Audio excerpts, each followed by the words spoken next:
And I guess it's not going to be that big of a deal. I mean, as long as the speakers aren't feeding back into my mic, you guys aren't hearing an echo or anything, are you? Correct. Oh, well, look at the You're not camera if hearing you me on the would. headset at all? Well, no, I think we are. I think the headset just doesn't sound fabulous. Look at the camera and tap your mic on your mic boom on your headset. No, no. Yeah, it's not his mic boom. Suncast is right. Yeah. Go in the vMix call that you're in here. Hit the mouse around until the settings pop up, the gear. Hit that. Yep. And go select your headset as the mic device. Let's see. The yeah, let's do. Sorry? Oh, he disconnected. Okay.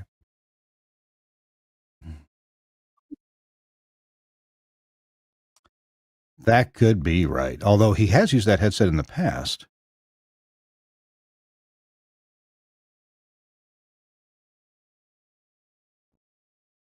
Chris, they have determined that little baby Jesus weighed 7 pounds, 6 ounces at birth.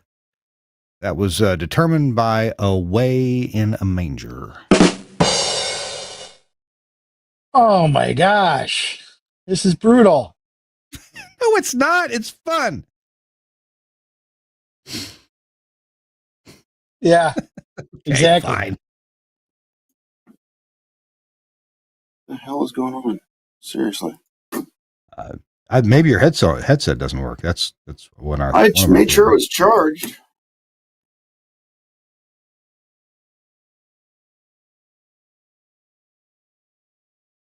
So my headset is now not even showing up as an option. As far as Bluetooth, it's Bluetooth. Hold on, let me make sure.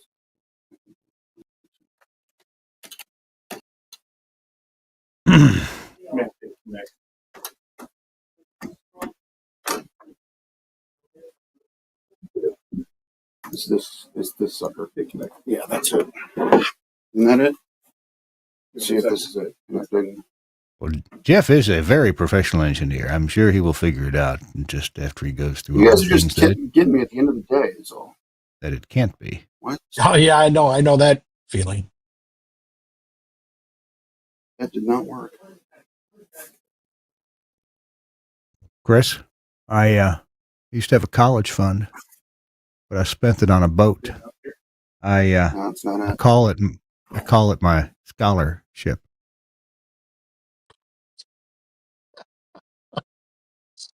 Oh. Yeah, it has to be something in the pairing. So, oh yeah, because you've been posting these on Instagram, haven't you? Oh, I don't know. I think post you on have. Facebook. I don't post on Instagram, but things I post on Facebook automatically post on Instagram, so I never see them. Oh, okay, that's why I see them. Yeah, that's why you see them. Yeah.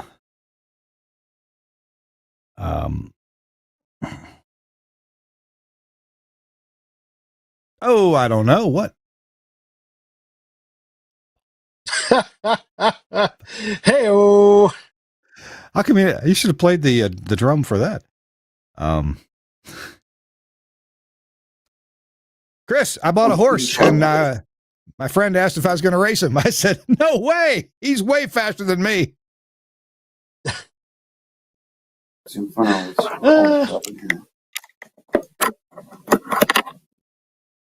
All right. Here. I'm almost out of jokes, Mr. McGinley. Oh, thank God. Well, Mr. McGinley could have solved this problem and stopped the jokes, you know. Yeah. Is this any better whatsoever? Will this work? I think it's, yeah. It'll work as soon as your camera quits bouncing. So it's still got.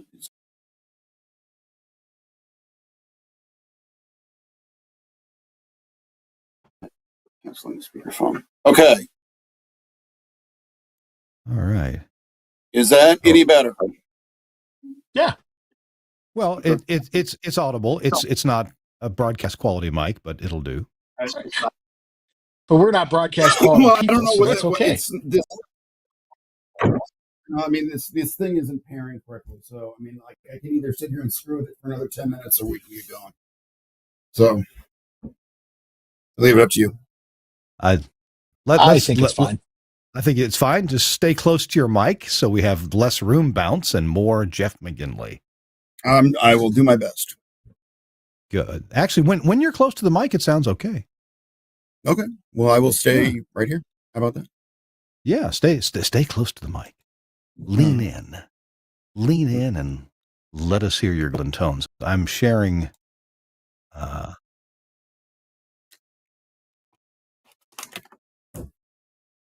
Okay. Come on. Sorry, hang on a second. Getting this all shared out where it should be.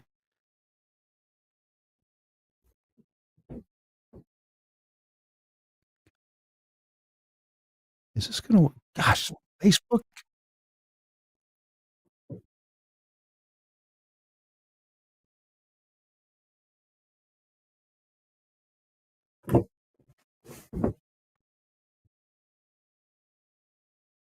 Sorry, give me a second. I don't even know if this is shared out right. Facebook just refuses to operate the way it used to operate. Are we going live on Facebook, or are we going to record this? Yes, both. Oh, great. You got a delay? Because you do remember working with me before and my proclivity for profanity. Is it really necessary? No, but I don't know if you remember that one NHB where we had the F-bomb guy with the bombs for his eyes. Me cursing in the general group NAB chat. Well, we let Suncast is the producer, so we let him worry about that. No, kind of thing. I will do my best. So about the suggestions, though, like I'm really drawing a blank with a lot of this stuff. It's like it's okay. We'll have a conversation. What did you learn to discover this year that other engineers should know? Try and keep your sanity, especially dealing with capital projects. Well, I think we're going to start with the big story first. That's Windows 10. And you have some opinions on that and some ideas, and I would love to hear them. So, Suncast, are we ready to go? I guess we are. I'm full screen. All right. So let's go. Hey, everybody. Thanks for hanging on. It's about 7 minutes after the hour. I'm Kirk Harnack. We're getting ready to do This Week in Radio Tech. Jeff McGinley is our guest, and Chris Tarr is blessing us with his presence again. So we got some good stuff to pass along to you. I'm here to ask questions and listen, and play the straw man or the straight man or something like that. So let's start with episode 727. We'll do it in 3, 2. Hey, welcome into This Week in Radio Tech. I'm Kirk Harnack, your host. Delighted to be here in the Telos Alliance studios in Nashville, Tennessee. It's a very typical December day, a little bit cloudy. It was sunny earlier, kind of chilly today. Winter's upon us. In fact, I guess first day of winter officially is coming up in 2 or 3 days or so. I need to check on that. Being a meteorologist, you'd think I would know. Well, meteorological winter actually starts December 1st. So meteorological winters right now. Hey, that's enough of that. Let's jump into our topic. Chris Tarr is here from Mukwonago, Wisconsin. Chris, it's great to see you. Welcome in. Greetings and salutations, Mr. Harnack. Here in Mukwonago, Wisconsin.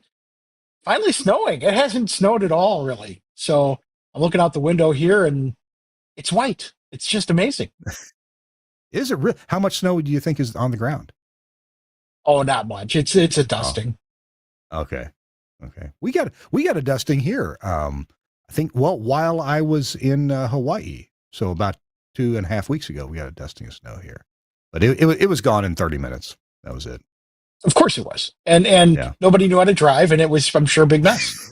Exactly. You want to come down here and give lessons, direct traffic? See, now I'll teach people how to do donuts. That's the best part. There you go. All right. Well, Chris, thanks for joining us today, because our guest is a former colleague of mine, and I'm assuming he was a former colleague of yours. Is that right, Chris? I don't think so. I don't know. Well, he worked at Odyssey, right?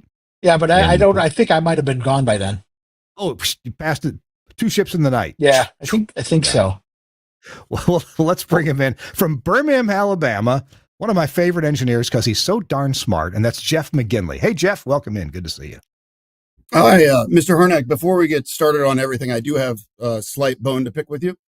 Oh, On Tuesday night, my phone started blowing up with some Facebook post. Uh, one of the smartest engineers you'll ever meet. Clearly, that's not the case, considering I spent 10 minutes trying to pair my USB headset that didn't work. Plus, I could also fill the rest of this hour naming off other engineers that deserve that type of praise, and it's not me. I wouldn't even get to myself. well, So thanks for that. I would counter your declination of the appellation because USB is not really a broadcast technology. It's consumer technology, and we aren't. And what can you do to troubleshoot it? You can't replace any parts. Well, All I you was can under do a is lot of hit it. pressure. Yeah, I mean, I had Start. 3 different people screaming at me too, so it was a lot of pressure to be under. Oh, well. All right. Well, I'm glad you're here. And no, you're still one of the smartest dudes I know, so I appreciate it. Appreciate you being here because we're going to talk about some topics. You, in your role, you've got this role that you've had for a little while now as a VP of Engineering for Summit Media. You're responsible for a pretty fair amount of stuff. Tell me what your job entails these days.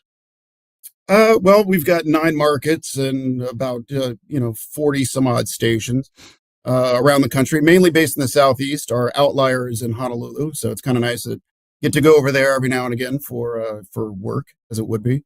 And it's we're a small and nimble team, and we've got to plan and make sure that all of our stations stay on the air. And we've actually done quite a bit, and I'd like to say that we're pretty cutting edge as far as the technology goes.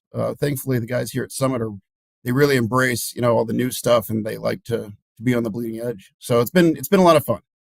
Thanks for reminding me that you guys have a station in Honolulu. Isn't that funny how so many businesses, including radio stations, end up with an outpost in the Hawaiian Islands? That way they can always turn a vacation into a tax deduction. Isn't that just great? Where do I sign up for that? My outpost is like Kewaunee, Wisconsin. Way up Oh my north. goodness. I want an outpost in Hawaii. Talk to your buddy. I mean, there's opportunities in Hawaii for ownership. Mm-hmm. Yeah. There's a lot of engineering jobs over there that are just looking for qualified people on the island. So, Well, I was just there for 2 weeks, and I can tell you that with no fun and games. It was just all work. It really was. I never saw the beach except coming into the airport on the plane, and it was quite a lot of excitement and hair pulling and yeah. So anyway, hey, the reason we're here is to talk about some technology things that Jeff is involved with. And one of those things that I keep getting headlines in the news about Windows 10. And I know that so many broadcast systems are now running on Windows 10 and have been for a while. And I could have sworn Microsoft told us that Windows 10 would be the last Windows, that they would keep improving it after that. But, you wouldn't have to wholesale change. Maybe I'm misremembering, but I swear I remember that from, 6, 7, 8 years ago, maybe 10 years ago. And of course, that's not the case now. They're going to stop supporting Windows 10 at some point.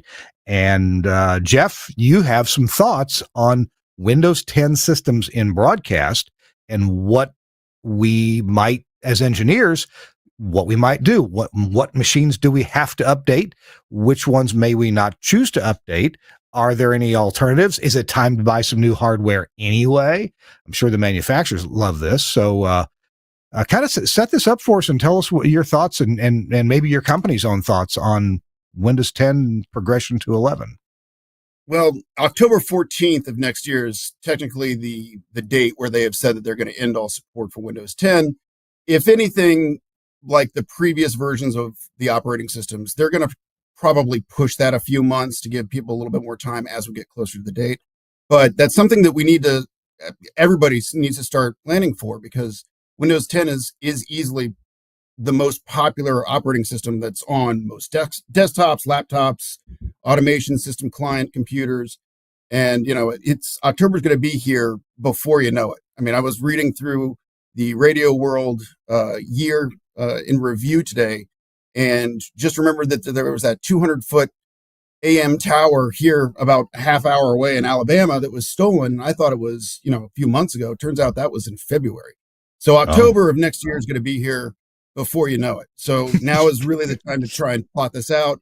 What are you going to update first? What are you going to update second? Look at various options of buying new gear. I have reached out to a few manufacturers. I'm not going to name names, but the Windows 11 support isn't quite ready for some products. So that's something that you're also going to do homework on and make sure that certain things can be upgraded to 11. There's certainly going to be certain things that you're going to have to spend some money on.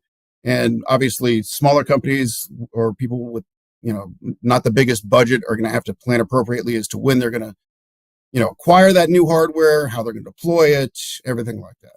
So, and then obviously there's also going to be the end user time spent, because this is a new operating system. And we all know that there's going to be a lot of questions from end users about where their specific program is and everything like that. Okay, so I've got a couple questions, but first I want to get Chris's notions along these same lines. Chris, you take care of a bunch of stations. I'm sure you have a bunch of Windows 10 operating systems out there. What are you guys talking about doing in terms of policy come later this year? Well, most of the things that we have on Windows 10 are all just kind of behind.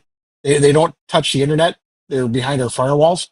So, and those are our playout systems. So at this point, we're just going to hold firm on that, and wait to see if they develop a version that is compatible with Windows 11. We can then discuss how we're going to move forward. But our thought at this point is that if it ain't broke, we're not going to fix it. Now, if our machines were out on the internet, that'd be a totally different story. But ours don't talk at all to the internet. We don't do updates on them. We're on the stable platform that has been working for us for a long, long time now. As for everything else, we've actually gotten a lot of our stuff already on Windows 11.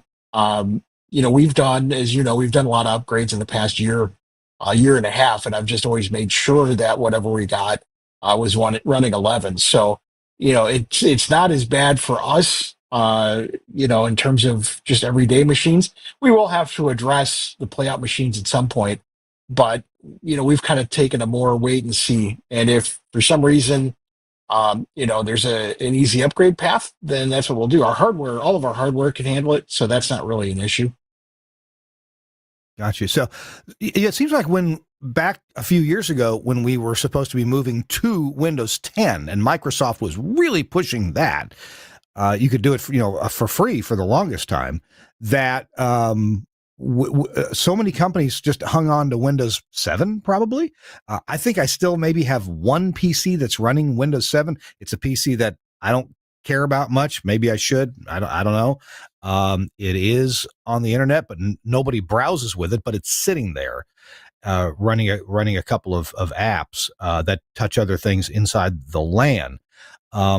And I feel the same way, Chris, that if I put in a new machine that people will be browsing and getting email with, yeah, it's going to have Windows 11. And I've got some machines that are already running Windows 11 because they came that way. And I thought, okay, well, we'll just do that.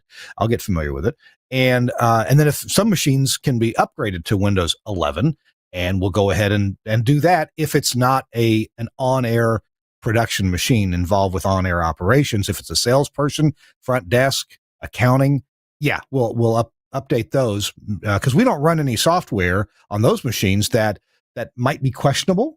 We just run standard consumer software. But yeah, for me it's the on-air machines, and we got to certainly get the okie dokie from companies that making automation software and other things that we run to make sure it'll run on Windows 11. Now, I do know, for example, of course, all of my stations are LiveWire Axia plants, and the LiveWire IP driver runs fine in Windows 11.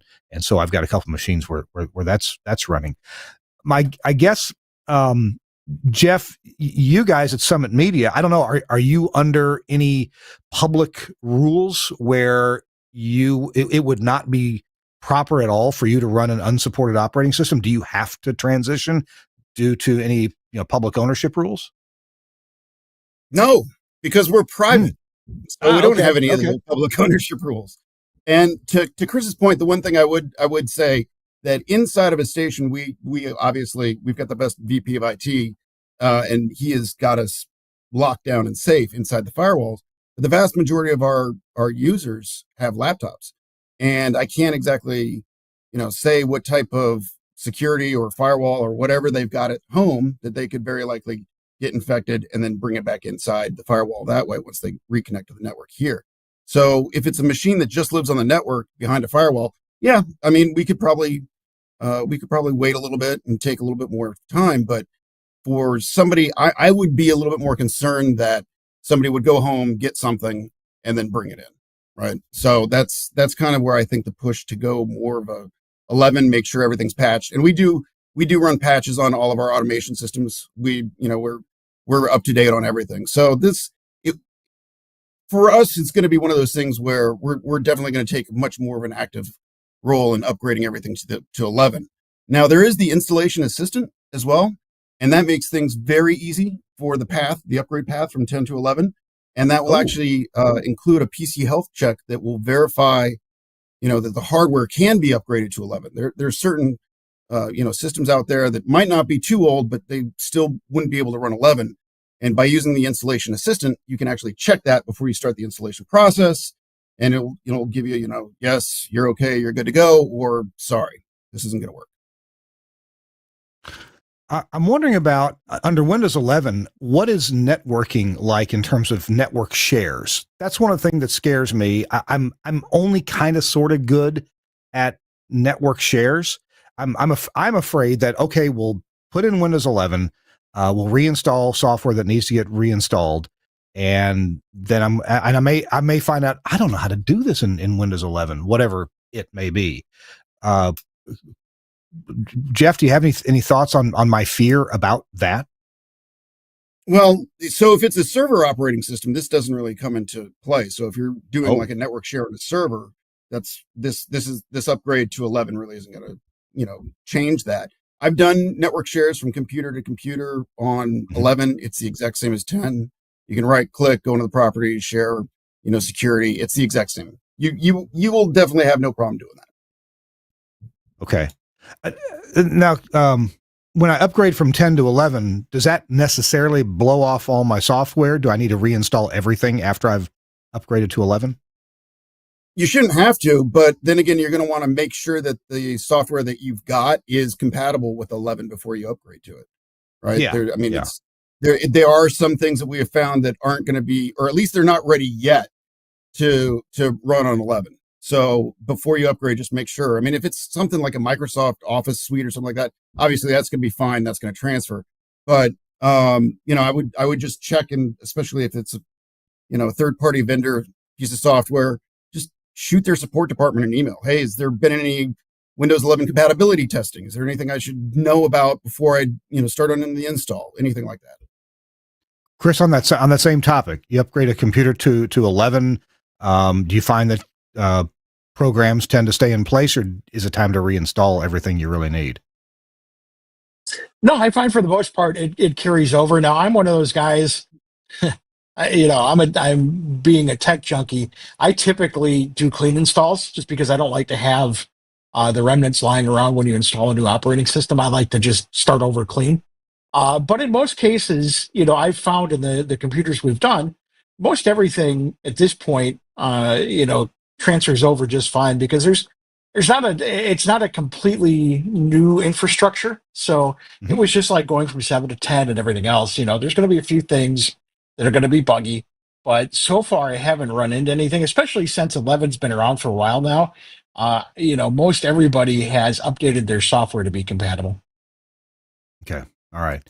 Well, I got some questions after our break here about, what is it that requires us to use Windows? Well, there are probably programs you have that are written in Windows and run in Windows, and especially automation, broadcast automation systems, multi-track recorders and editors, and maybe there are other programs as well.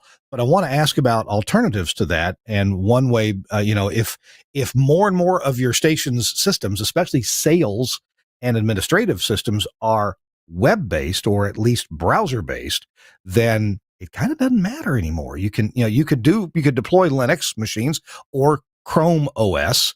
And I don't know, in some ways, I think life may get easier that way, but we'll talk about that coming up. So this week in Radio Tech, Chris Tarr is our co-host today, and Jeff McGinley is our host. He's the VP of Engineering over at Summit Media based in Birmingham, Alabama. We're going to hear from Broadcast Bionics. We'll be right back. Welcome to the Bionic Studio. The Bionic Studio brings all audience interaction to the fingertips of a production team in radio, TV, and podcast. Our workflow-led system is working 24/7 around the world for small broadcasters and national and international networks. Our telephony module, Bionic Talk Show, allows cost-effective centralization, remote operation, scalability, and resilience across an entire network of stations, but at the same time is used in single-studio self-op environments.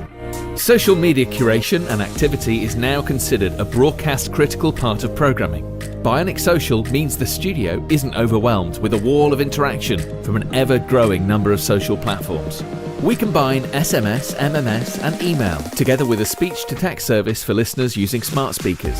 We enable studio teams to curate, filter, and display all platforms in one place, and post text, images, and video content to multiple platforms in one operation.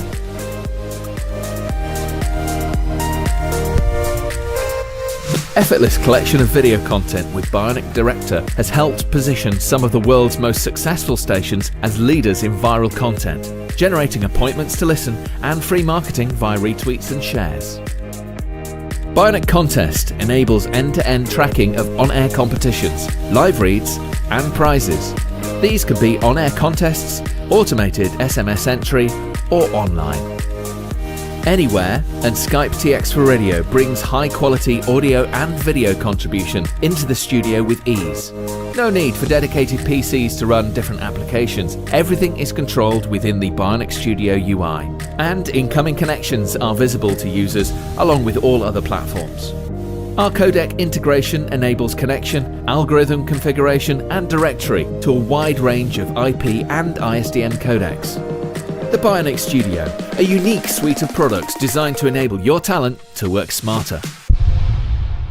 Hey, fellow engineers, I've got to encourage you to browse on over to bionics.co.uk, bionics.co.uk, and check out the services that they have, the software they have, that will really help your radio station produce better content without really working any harder. And that's one of the things that Bionics is so good at, is surfacing information, capturing it, recording it, and making it easily available to push out to social media to make your station run a whole lot better and provide a lot more content out there. Thanks so much to Broadcast Bionics for sponsoring This Week in Radio Tech.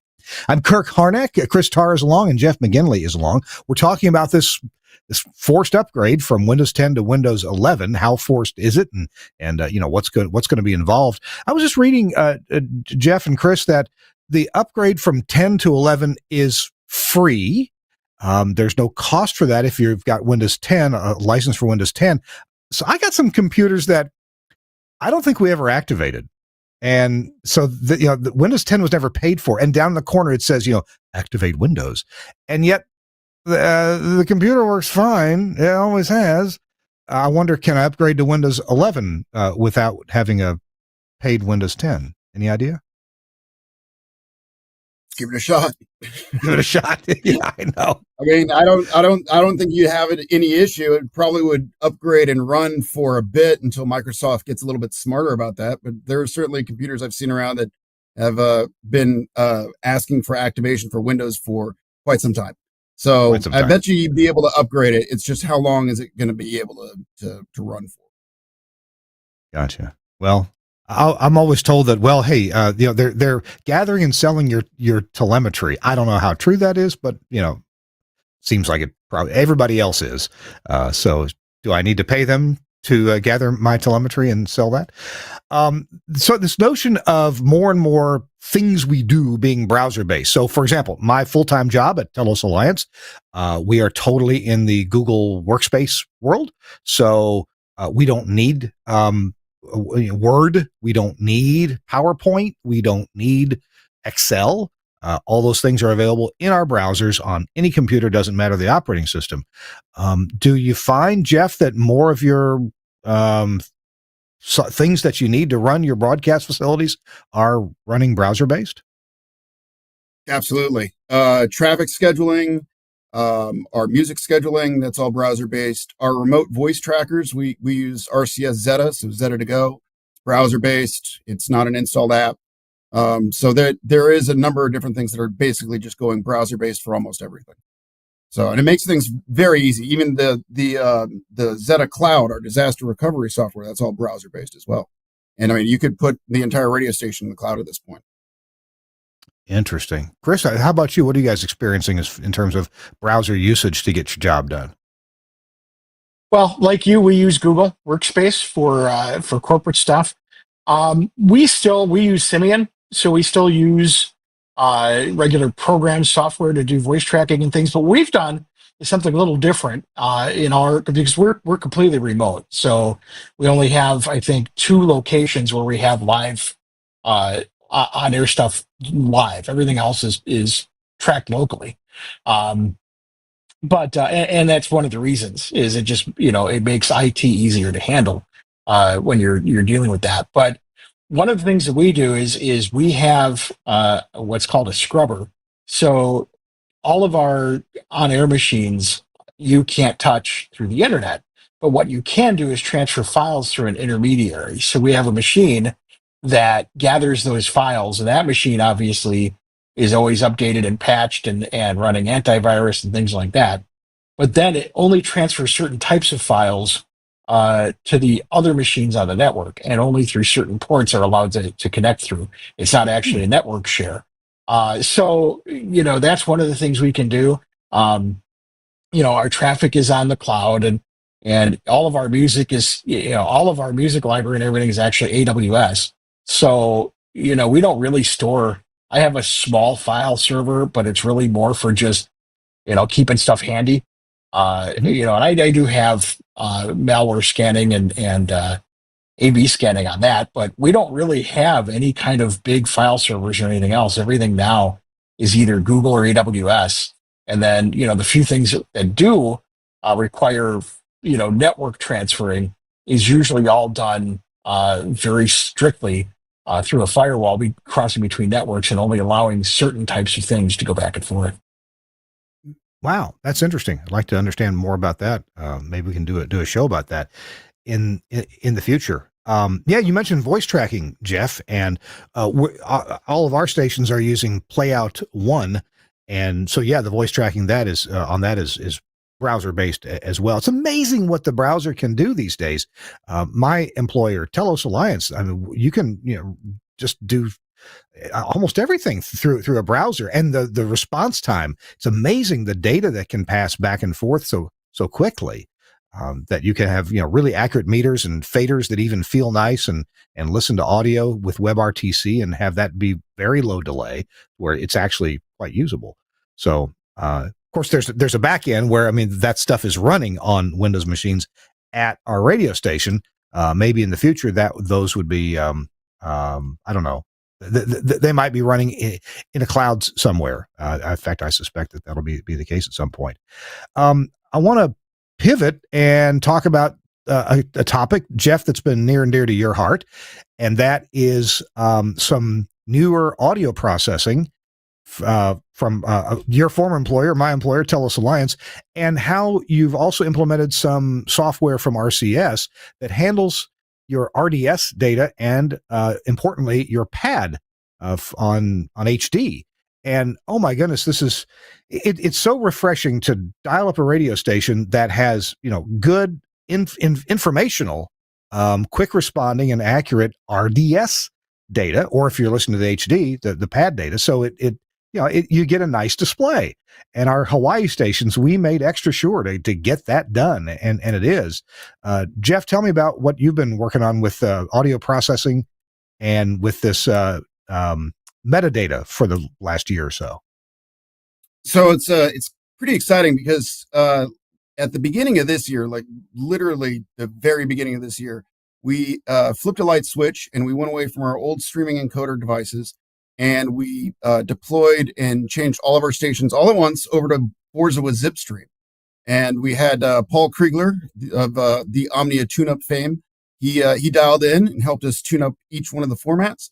We took the presets that we created for a format. We just basically mapped it across the country. And it just sits and runs. I'll patch the servers every now and again, but other than that, we have not had a single issue with Forza with Zipstream. Couldn't be more happy with that, and with the way that the streams sound. And I welcome anyone to go ahead and tune into one of our streams and send me suggestions or tell me what you don't like about it, because I think all of our streams sound really, really good. So that's kind of a really cool thing that, we're coming up on a year on that, and it was a big deal. It was a big project that we did, and it was basically a light switch that had to happen, and it had to happen company wide all at once. So that was a really neat project, and it's nice to see that it's coming up on its annual anniversary, as it would.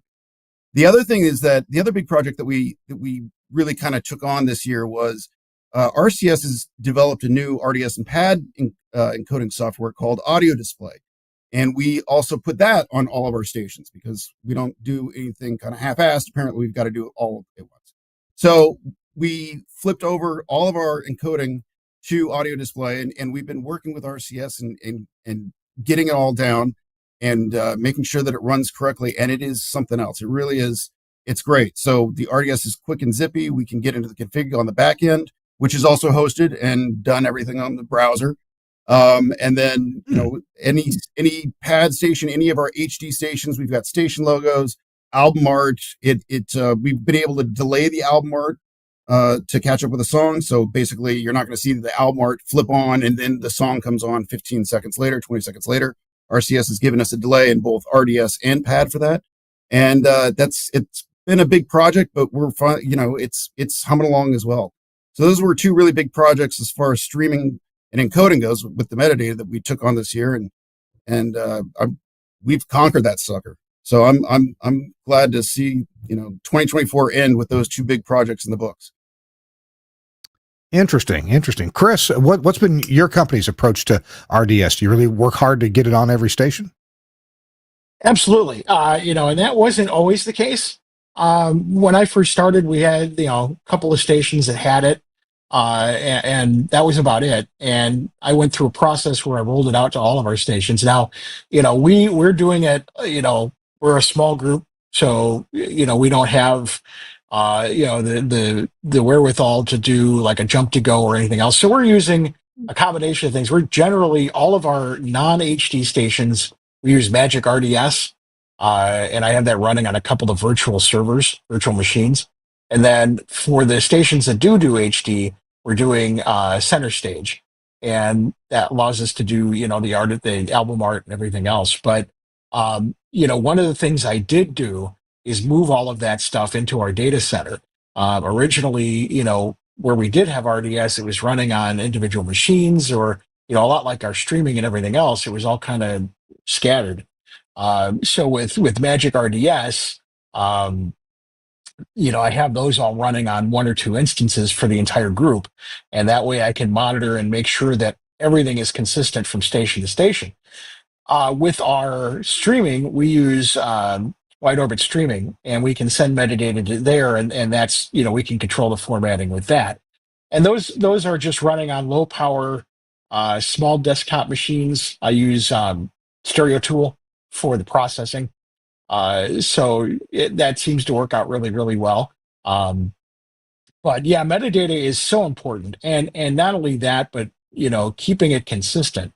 And that was kind of the hard part is, the stations that we had that did do it, they were all kind of doing different types of formatting and that sort of thing. So, to bring consistency to it was a huge thing. And then, again, like I said, with Magic RDS, it's not the most fully featured thing, but when you have, 21 stations and then another additional probably 10 translators that all run RDS, we just couldn't afford to, the tens of thousands of dollars to do an upgrade like that, where for, $300 or $400, whatever, I can run all of our FMs on an instance of Magic RDS. A big part of our station group's programming is some long form programming. Whether it's a show we take like Liveline, or Throwback Nation. We play Throwback Nation on several of our stations, where we're not playing the music locally. Plenty of the shows we are playing the music locally, like Murphy, Sam, and Jody, and other shows like that. I think Rowdy Yates' show, where the country show, we play our own music and we have their interstitials that come in. But if you're playing a long form show, you may not have the metadata of what song is playing. And there's this a company I think in Australia, Media Realm, mediarealm.com.au, so Australia, and they offer this service where you stream your station to them. They figure out what song you're playing and they send back the metadata to your encoder, which maybe I think they also have software that would play nice with that as well. So I haven't implemented that yet, but we're certainly thinking about it. Larry Fuss, my business partner there, knows of at least somebody that's using it, loves it. What do you guys think about that, where you actually send your programming off somewhere else to identify the title and artist that you don't conveniently have in your hand at that point? I feel like I've heard of that coming for some time now at this point. I mean, as long as it's quick and it's not overly delayed, I mean, big deal. It's metadata. It's not like it's the end of the world, but it would be a really nice thing to have. So I don't see the harm in it. Why not? Speaking of delayed, maybe you guys can chime in on this. In Maui, we put 6 FMs on. Well, it's complicated. We bought 6 stations, 2 are AMs, but there's a bunch of translators. And so anyway, there's a whole bunch of RDS going on. There's 8 different program feeds, and I think 6 of them have RDS on them. Anyway, we've noticed a huge difference in automobiles, and I know this, but our RDS does not look the same on 2 different cars, 2 different new cars. We had this Nissan truck that was terrific, and the radio display was wonderfully big, and it displayed very nicely the radio text data and all that, except it was consistently 15 to 20 seconds behind what it should have been.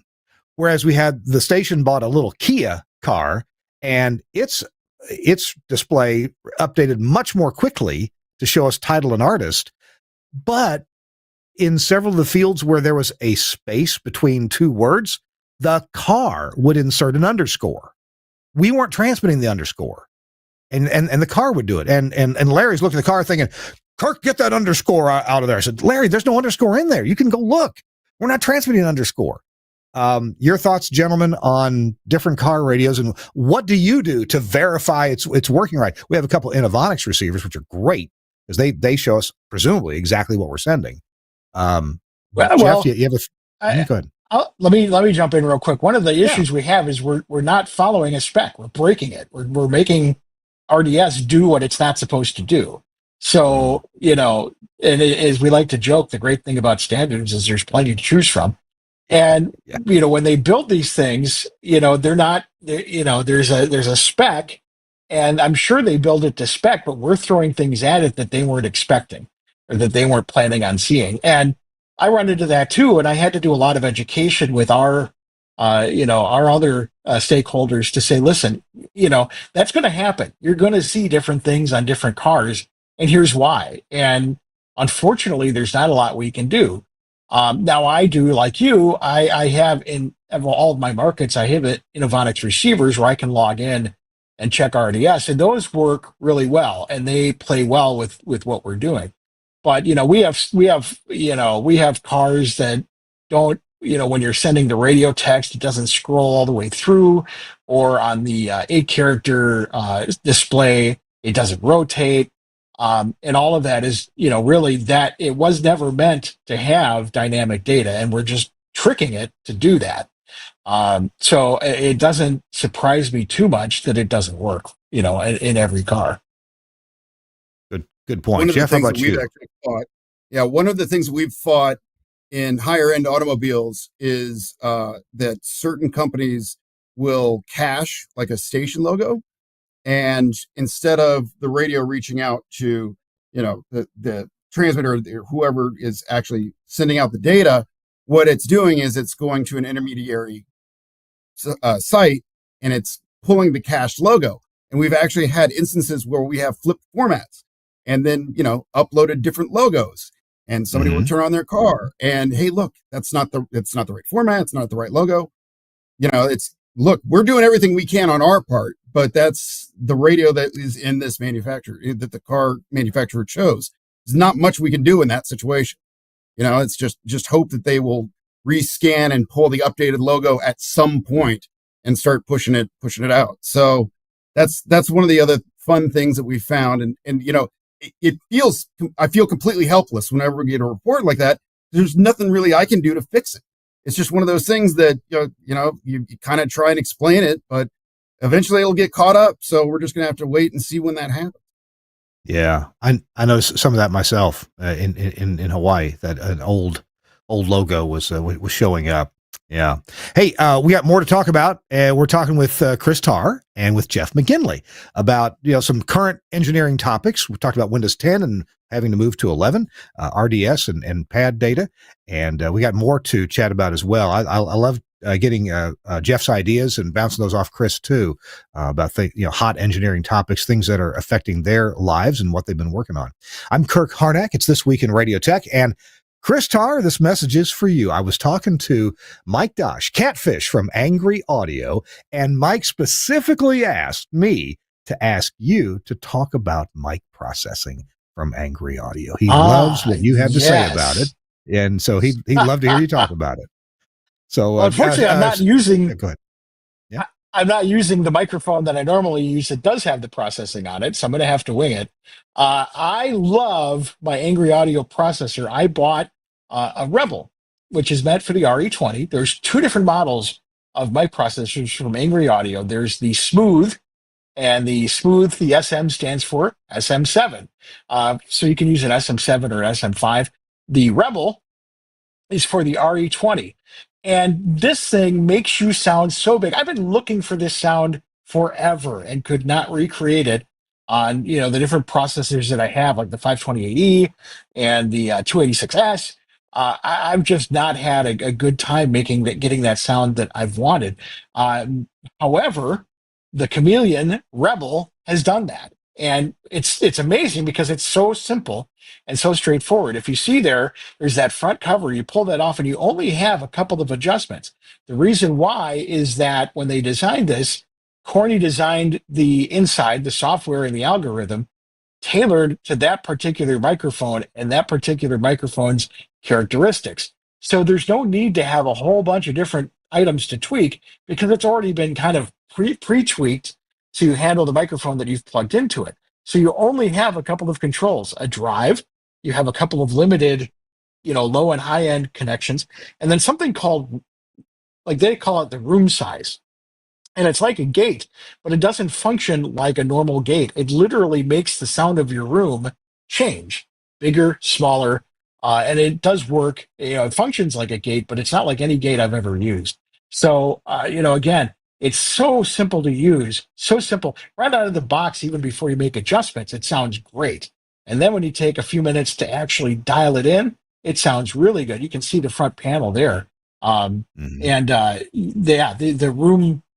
room tone is what they talk about there. And it sounds so cool. I can sit there and, turn this thing up and down and hear the room noise get sucked in or blown out. And the de-esser too. I normally don't use de-essers, but this one is it's different. It doesn't just clip off high frequencies. It actually is dynamic and it reduces sibilance without dulling out the high end. So again, the greatest thing about this is it's tailored to those particular microphones. So it really is plug and play. You'll sound great out of the box, but even better when you tweak it. And so when I'm doing my voice tracking for our stations, I just love the way it sounds. It just sounds so big. And whether you're right up on the mic or far away, the sound is so consistent. So check it out. You can see more about it at angryaudio.com. Your favorite broadcast dealer has them for sale. They're fairly affordable. I bought a B stock and I just love it. So check it out today. The Rebel and the Smooth Audio Chameleons from Angry Audio. And the best part is there's a little bit of Cornelius Gould in every box. Oh, it's just amazing how he did that. And it's an interesting story with Catfish. They were talking about mic processors and he was trying to design something. And he said, Corny, I really hate having all of these controls on there. How do we fix that? And Corey said, well, the problem is you don't really know what you're connecting to it. And so you got to have all these different parameters. And that's when Catfish said, you know what if we knew what kind of mic was going to get plugged in? Would that help? And that changed it. So there you go. It's really cool. And that means there's not an Angry Audio mic processor for everything. There's Angry Audio mic processor for two series of the most popular microphones in broadcasting: the Electro Voice RE series and the SM series from Shure. Thanks a lot, Chris, and thanks to Angry Audio for sponsoring This Week in Radio Tech. Our show is also brought to you by Max Connect and their U.192. This is a pretty amazing box. There's nothing else like it, really nothing else like it in the broadcasting world. What is it? It's the world's first USB audio interface designed specifically for software-based radio processors like Stereo Tool or Omnia SST. They've eliminated the hassle of trying to find and configure computer sound cards, which was a problem, to deliver the performance that you need to drive your transmission chain. So it's got stereo analog inputs and outputs on Studio Hub connectors. Those are the RJ45 connectors. And these are high performance ADC and DAC, delivering over 112 dB of dynamic range. But they also have an analog MPX composite output on BNC connectors. That's on the back of the U192. And what this means is you can connect this to USB on the computer that's running Stereo Tool or Omnia SST, and this is your output device. This device turns a digital USB signal into just practically perfect MPX or FM composite signal. Super duper clean, designed to do it, capacitor free in the signal chain. So you get right down to DC. You get a beautiful, fantastic bass, no tilt, just really, really works well. Front panel signal LEDs show you at a glance that the outputs are active. It has a built-in AC/DC power supply, no wall wart, powder coated steel enclosure. Sucker's heavy. It's not going anywhere. And broadcast grade design for 24/7 operation. Love this thing. The Max Connect Broadcast U.192. It's actually designed and built by Angry Audio. The brainchild of this was Josh Bone and his crew at Max Connect. You can get this from Max Connect. Go to maxconnect.com. Go to any favorite Max Connect dealer, and they will hook you up. Thanks, Max Connect, for sponsoring This Week in Radio Tech. Hey, it's Kirk Harnack. Chris Tarr is along, and so is Jeff McGinley. Let's see, Jeff, so we talked about, the pad and RDS and how important that is. It's so sad when you punch a radio in your car, and where it's supposed to say, have the RDS title and artist, it says asterisk RDS asterisk. That's sad. Yeah. It's just so sad. Or no artist, no title, or no artist information or something like that. So, yeah. And can I also just also throw on some love to Catfish and Horny? We have a pile of the smooths. Unlike Chris, we use the SM7s and the smooths. And I'm ordering another pile at the first of the year. Just love the suckers. They just sound amazing. Yeah. So I can't get enough of those. Yeah, they are great. With RDS, one of the things, it's just like HD radio. One of the sayings I use all the time is nothing wrecks a great technology like poor implementation. And, that's what we see a lot of times with RDS.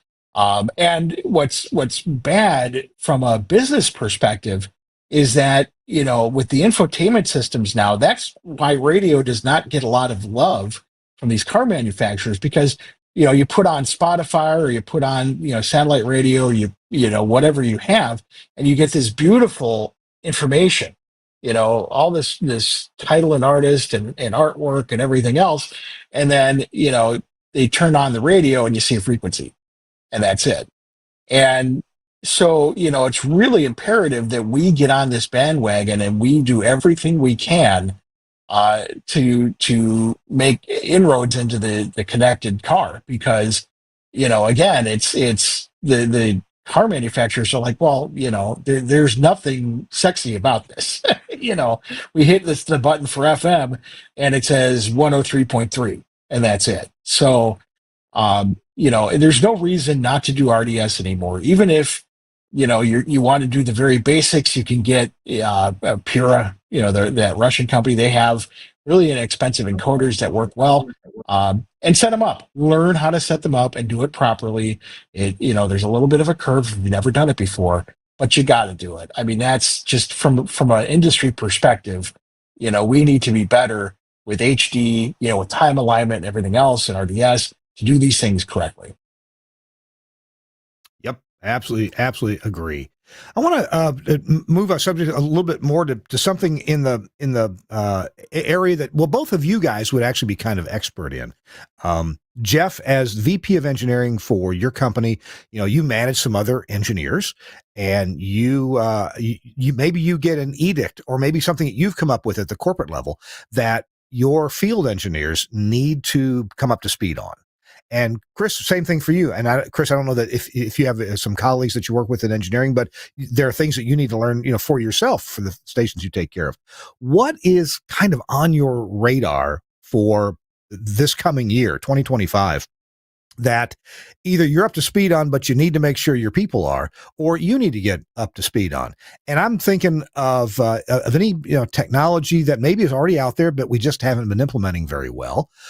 Maybe I'm thinking of new ways to make sure programming gets to our transmitter sites reliably, and there's some technologies out there that kind of feed forward technologies to store some programming at the transmitter site. Maybe it's services like I think we're going to be hearing more from a company called Super Hi-Fi in the next year or two as they roll out some of their services. And I'm not talking about things that take away the creative part of radio. I know this sounds like a sales job. I'm not selling anything, but technologies that make it easier for the talent to provide more localism than they're doing now. They don't have to spend time doing things that can be automated or maybe done by AI. So anyway, with that kind of setup, I know I'm being kind of broad and nebulous here. Jeff, are there technologies that you want to make sure you and your people are up to date on? If you could teach them some things or make sure you learn along with them, what might that look like for the coming year? You literally just specified everything from the microphone to the antenna. So I don't know how much you want me to dial down here.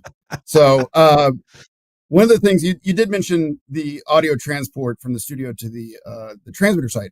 One thing is that I am really kind of leaning towards the fact of, we have an older 950 transmitter, it needs thousands of dollars to repair. I would rather not put the money back into 950 at this point when 11 gig has gotten to be, very affordable. There's some great companies out there that they're doing turnkey installations for actually pretty cheap. And we're actually going to be upgrading a number of our 950 links over 11 gig. So that's going to be something that my guys are going to have to pick up on. We're going to have to change the transmit and receive gear on that. And we've kind of got a standard that we're leaning into. So my guys are going to have to get more up to date with, the IP delivery over an 11 gig for an STL. So some of my guys are doing it already, and some, they're going to be tackling it earlier or early next year, excuse me. And as far as the audio display, the RDS and pad stuff, right now it's only been a few of us that have been working on it. And hopefully within the next month or two, my local guys will actually get logins so that they can start doing more administration on their stations. We're working with RCS on that on a way to kind of get a power user created so that we can give our guys more control over their stations. So they're going to have to get up to speed with like how we've been doing the new RDS and pad stuff. That's absolutely something that they're going to have to kind of take ownership for, and I really want them to as well. So it's going to be, we've got some projects coming up. I mean, thankfully we're all leaning into a company-wide standard, and it's going to be kind of piecemeal depending upon the market as to what they're going to have to learn and get up to speed about. I'll dovetail on what you said there about 11 gig, and Chris, I want to hear from you in just a minute, but I had a limited experience with 11 gig myself at a station about an hour and a half drive away from here, using it to haul to a transmitter site, live wire data over a licensed 11 gig link, and from there we use some of the live wire there at that site, and then they pushed some more of the live wire onto another site. So that was pretty effective. In Maui, we installed a licensed 11 gig link, and it's going 28 kilometers, however many miles that is. I guess that's probably 18 miles, something like that. I don't know, close. And we're running 4 micro MPX feeds to Omnia MPX nodes at the transmitter site for 4 stations, and that's working quite well. We did. I want to tell you, we did have a problem.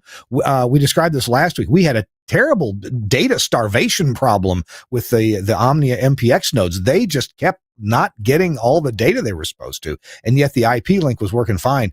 The problem turned out to be the old TP-Link 10100 Ethernet switch that was up there. Who knew that an Ethernet switch, instead of just dying completely, would just say, well, I'm only going to give you 85% of your packets. How about that? So that's what it did. Once we got that switched out, everything's perfect. I want to point out, and Chris will probably riff on this too, when you talk about replacing, Jeff, 950 links, which are one way, and they do pretty much one thing, and that's some audio, typically MPX composite audio. If you put in an 11 gig link or any IP radio link, but the 11 gig is licensed, it's your frequency, shouldn't be interfered with, you get data both ways. And so, VoIP phone, security cameras, telemetry from the transmitter site, receivers of the transmitter site, you can, bring that audio back over IP, all kinds of things you can do when you take the time to install a bidirectional IP link instead of a unidirectional 950 link. Chris, what are your thoughts on this topic for technology next year? Oh, totally agree. We're going down that path too. Our situation's a little unique in that all of our stations are in the state of Wisconsin, and so we don't really have distributed markets. Now I have a staff of people, contractors, and other part-time people who are great, but we've moved pretty much all to IP delivery. One of the reasons is because we're centralized in a state. All of our people are local, even though they may work from home or whatever. So we've used that opportunity to reduce our costs now that we've decided to do a work from home kind of thing, and get rid of some of our buildings and move things around. And what that has required is eliminating STL links. In almost every case, we've had to get rid of STL links because we can't get a really good a shot. And we didn't want that to prevent us from getting excellent office space or whatever, being limited to wherever we can get a shot from. And also, that also means there are some markets where we don't have a local studio because we're not that far away from the neighboring city. So we've gone to almost all fiber with IP links by Gates Air. And those have been really, really reliable. We've found some things that we've prevented in our larger markets where, we really want to be careful, where we've mirrored playback systems back to the transmitter site. But we use a combination of a 5 gig point-to-point radios in situations where, we know there's not going to be a lot of interference. In our case, we're all small markets, so we can usually get away with that. I've had a dual hop 5 gig link running for 5 years without a single glitch. So we do that. But yeah, we've moved almost completely to IP delivery, bidirectional. We've put all of our systems onto Burke and combined those on a Arc Plus system. We've got security cameras. So this is, for my guys, this is a totally new thing. All of this technology, we moved to LiveWire in all of the facilities that we do have. And we've done things like, for example, we have play-by-play sports on one of our stations, but that particular station is fed from our operations center, or our server center, data center, which is an hour away. So that's where the studio is, or where the playout system is. But the play-by-play happens locally. So we actually have it set up where this person can use a Comrex into the local studio and then hop down to our data center and back, all using IP over fiber. And so, we've had to create some creative ways to do these things, but it really has changed the way we work because all of those constraints are gone. We're not beholden to location. We can be anywhere, and we could run we can basically, we're at the point now where I can run any of our stations from any of our physical locations really easily. Oh my goodness. Wow. We got to do a whole show on that, how you've got that laid out. That would be amazing to understand. Hey, Chris Tarr is with us, and so is Jeff McGinley. We're going to have tips of the week coming up in just a minute. But next, we're going to hear from one of the most enthusiastic air talents there ever was. It's St. John to talk about Vox Pro. We'll be right back. Hey, what's happening? St. John here, coming to you from Command Central, and wanted to tell you about the absolute best partner you can have in radio. I'm talking about, boom, Wheatstone's Vox Pro. Now, a lot of folks have used previous versions of Vox Pro, all awesome, but I want to tell you about some of my favorite new features in 7. And for folks who've never used Vox Pro before, I'm about to tell you why it's an absolute game changer and essential for really fast-paced multi-element radio. Lots of different audio software out there. Why Vox Pro? Because it was designed for radio. It's the only software designed to do what we needed to do, which is record, edit, playback in real time. When I say lightning fast, I'm going to show you how fast you can edit stuff up in Vox Pro right now. So literally 3 clicks on the controller, mark left, mark right, everything that gets marked, you hit delete, it goes away. It's literally that fast. So we're going to take this part right here. Boom. From caller 9 to him saying, I'm ready.